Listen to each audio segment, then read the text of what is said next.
For centuries, the story of ancient power has been told through the lens of Rome, Greece, and Persia.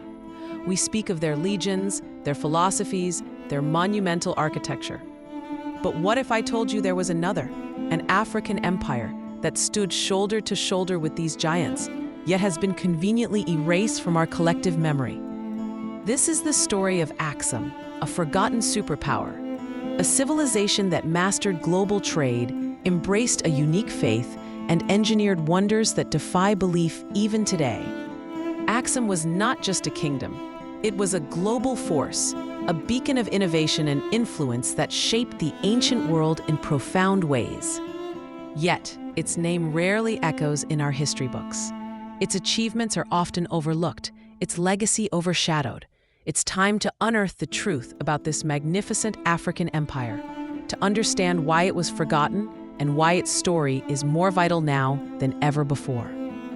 Imagine a landscape where colossal stone structures pierce the sky, monuments to a power so immense it seems almost mythical. These are the obelisks of Axum, not merely decorative pillars, but profound statements of an empire's might and ingenuity. They are the silent witnesses to a forgotten age of African brilliance. These towering monoliths stand as undeniable proof of Axum's engineering genius and the absolute authority of its royalty. Each one was carved from a single, massive block of solid stone, then transported for miles across challenging terrain. This was achieved without the aid of modern machinery, a feat that continues to baffle engineers today. These were not just monuments, they were eternal skyscrapers for the dead, marking the tombs of Axumite kings and queens. They were designed to touch the heavens, symbolizing a connection between the earthly rulers and the divine, ensuring their legacy would endure for eternity. Their sheer scale and precision speak volumes about the advanced civilization that created them. But Axum's power wasn't just etched in stone. It flowed through the veins of the ancient world's most vital trade artery. Axum was the undisputed master of the Red Sea, the crucial maritime highway connecting east and west. This strategic control positioned Axum at the very heart of global commerce. From its bustling port city of Adulis, a vibrant tapestry of goods moved across continents. Gold, ivory, exotic spices, precious silks, and even live animals flowed through Axumite hands. This was a hub where cultures converged and wealth accumulated on an unprecedented scale.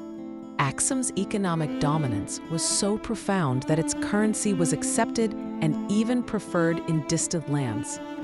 There is evidence that even mighty Rome, the supposed center of the world, traded in Axumite coinage. This wasn't just influence. It was economic supremacy, a testament to Axum's unparalleled financial power. Axum was far more than a regional power. It was a truly global empire, its reach extending across vast distances. Its influence wasn't confined to the Horn of Africa. It resonated across continents, shaping economies and cultures far from its heartland.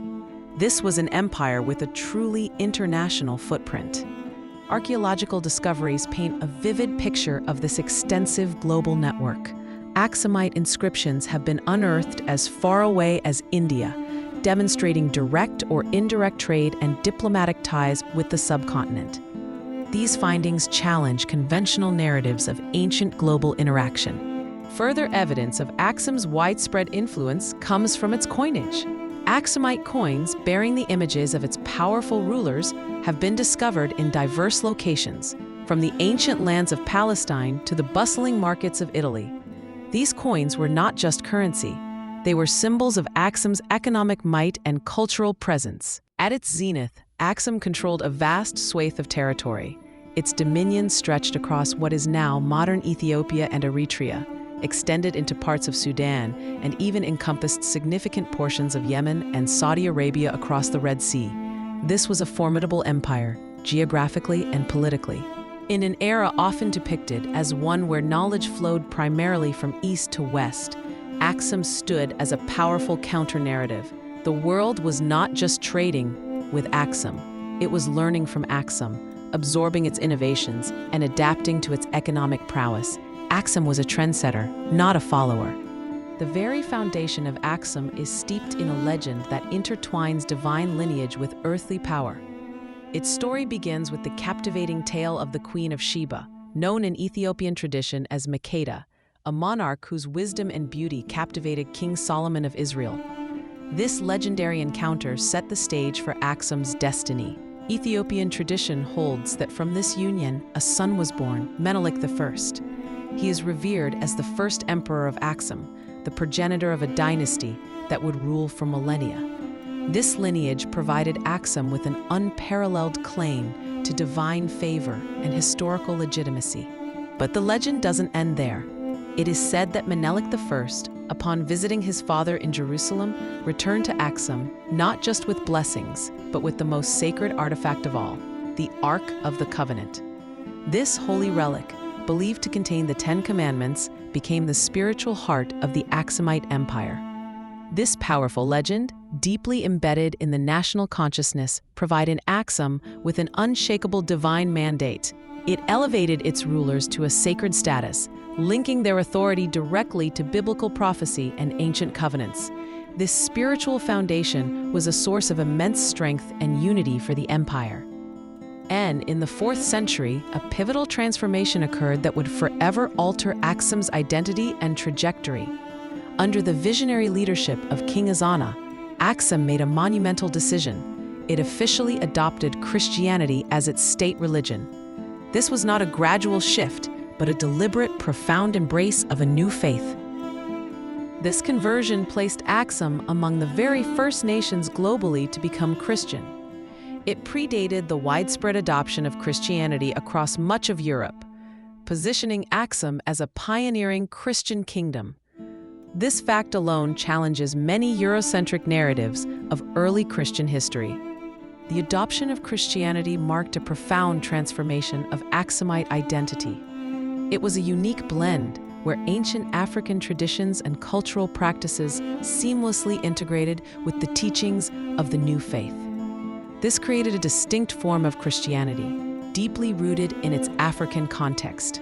Far from weakening the empire, this new faith empowered Axum.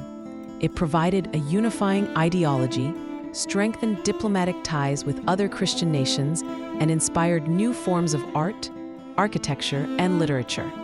Christianity became a cornerstone of Axum's enduring strength and cultural richness.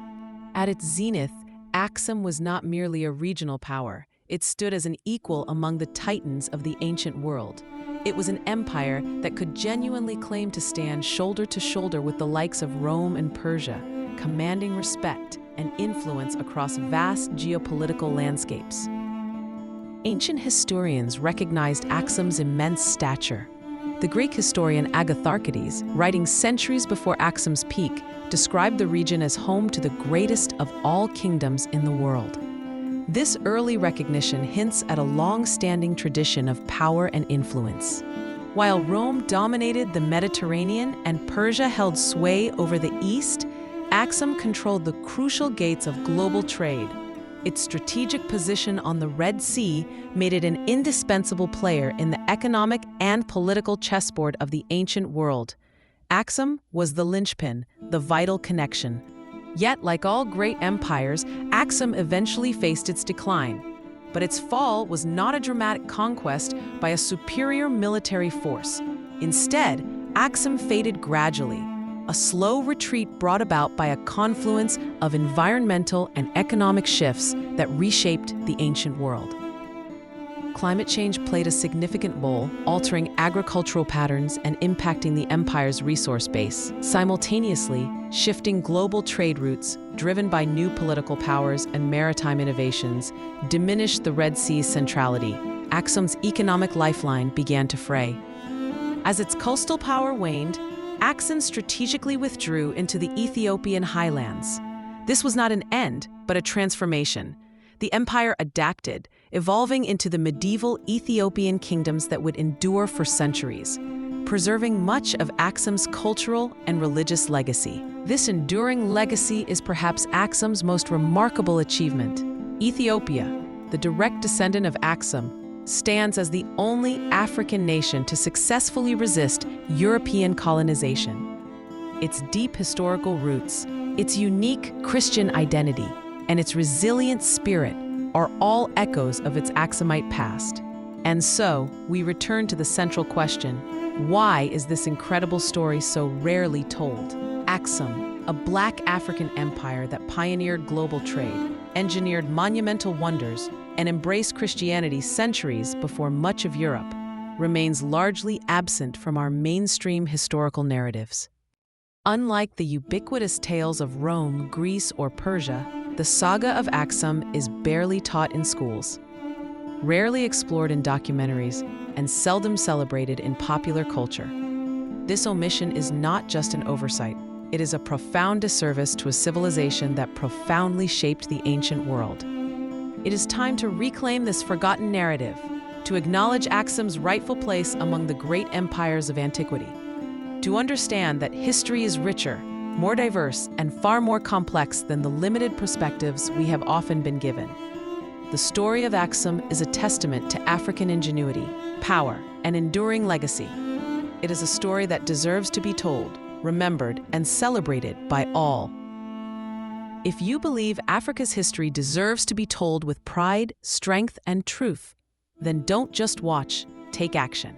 Subscribe to the channel so together we can rewrite the narrative and make sure these stories are never erased again. And after you subscribe, make sure you watch the next episode, The Kingdom of Great Zimbabwe, because what you're about to learn will challenge everything you thought you knew about African history. Thank you for watching. See you in the next adventure.